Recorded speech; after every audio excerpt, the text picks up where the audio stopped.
How's it going, everybody? Today is the day a lot of you guys have been waiting for. Cyberpunk 2077 2.0 is officially out. There is a PSN deal available for it, but I also want to go over how you can get the game a little bit cheaper than even what the PSN deal is offering, and really, that is the route that I would go, and we'll get to that at the end of this video. But Cyberpunk 2077, a game that had quite the tumultuous launch, had quite a lot of high expectations leading up to its release. I think some of those expectations were misguided, partly due to CDPR and partly due to the own fandom's kind of desire for a game to fix every problem in their life, and a video game is never gonna offer that. I'm gonna be completely honest, I love CD Projekt Red. You guys know how I love the Witcher franchise. I was skeptical going into the release of Cyberpunk 2077, and you know, even from that standpoint, I was excited for the game, and when it dropped, I was like, okay, it's nowhere near as good as The Witcher 3, but I still ended up enjoying the game and thought it was a pretty good RPG. Now, keep in mind, I initially played the game on PC.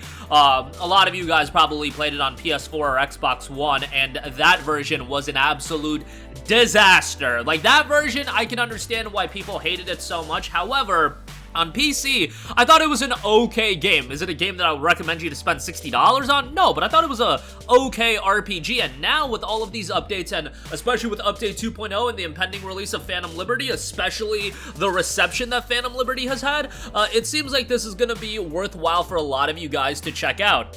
Now, the free Update 2.0 for Cyberpunk 2077 is now available as posted by CDPR. It brings an overhaul to a number of gameplay mechanics and core game features such as the police system and perk trees, along with various fixes and improvements. These changes apply to the base game and available to all players free of charge. There's more to come on September 26th for owners of the Cyberpunk 2077 Phantom Liberty expansion. That is a $29.99 expansion.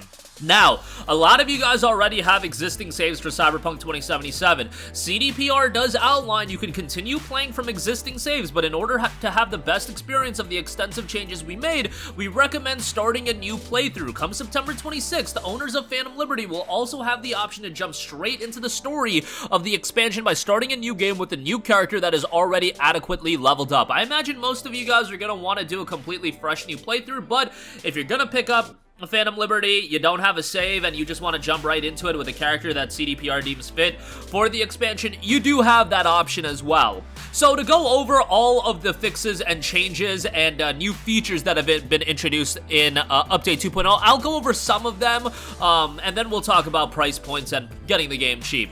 Combat, new police system. The NCPD will chase you down when you commit a crime, whether on foot or in a vehicle. The types of units in pursuit and their behavior will depend on your NCPD wanted level. These chases can include various NCPD vehicles, roadblocks, and max tag swooping in with AVs. The NCPD will now be present in the world, actively patrolling the streets of Nice City.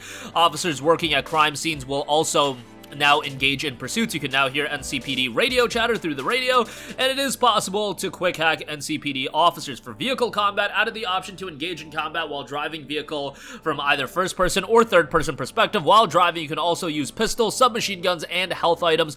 Some vehicles come equipped with mounted weapons. Melee combat is possible on motorcycles. Vehicle tires can now be shot or slashed. Introduce new perks that can unlock a variety of vehicle related abilities such as quick hacking vehicles, increasing collision damage, boosting vehicle weaponry, allowing the use of cyberware, and the ability to exit moving vehicles quickly and stylishly. Vehicles vary in durability. Vehicles equipped with Crystal Dome technology receive additional protection. You can now encounter AI-driven and randomized chases between different factions in a given district. Combat AI enhancements, various enhancements to enemy Netrunner AI, improved NPC reactions to grenades and their use of grenades, improved NPC reaction time when flanked, faster detection by enemies when you're walking or sprinting. Enemies equipped with cyberware will now activate it to counter a player who uses their own.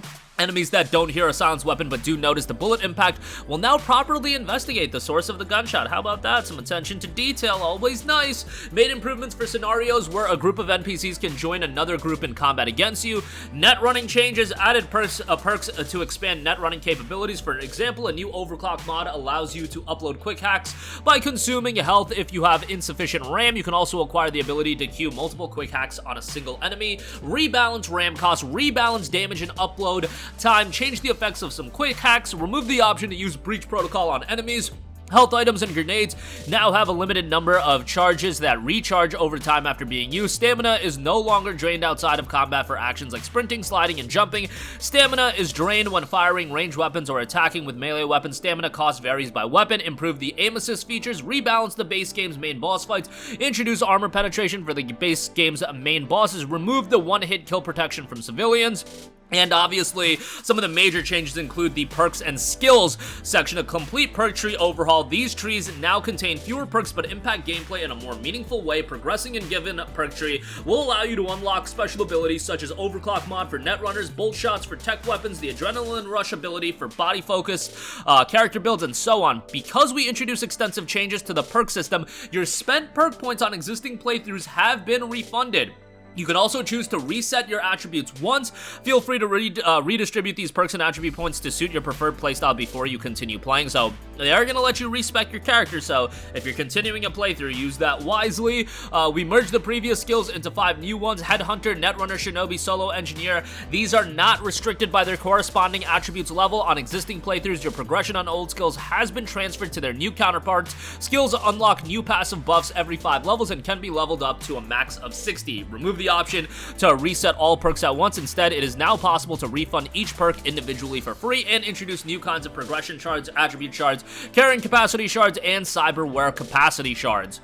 There have been cyberware refinements. Not going to go through everything on that, but armor is now provided primarily by cyberware. As a result, clothing's purpose is mostly cosmetic. Clothing items no longer have mod shots, and only some items provide bonuses. The number of cyberware implants your body can handle is now determined by your cyberware capacity. Cyberware implants are now attuned to specific attributes.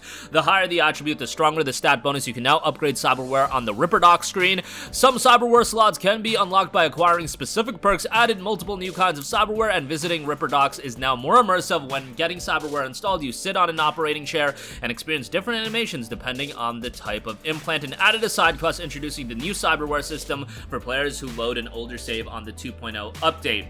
Finally, the last 2 sections are the main ones to talk about: vehicle changes and weapon changes. Change the unique effects of some iconic weapons to better reflect their distinctive features. The first equip animation can now be triggered at any time. Hold B or double tap Alt while the weapon is holstered. Added smoke grenades, added new melee weapon finishers. You can now find a thermal katana in the game. Added a new weapons mod and reworked some existing ones as well. Once installed in a weapon, mods are irreplaceable. All obsolete weapon mods will be removed from the game. In their place, you'll find new random weapon mods in your backpack. The quality of any mods added this way depends on your level. Remove the silencer slot from revolvers. Remove the scope slot from light machine guns. And then vehicles, traffic changes, and other fixes. And then balance and economy changes have been made as well.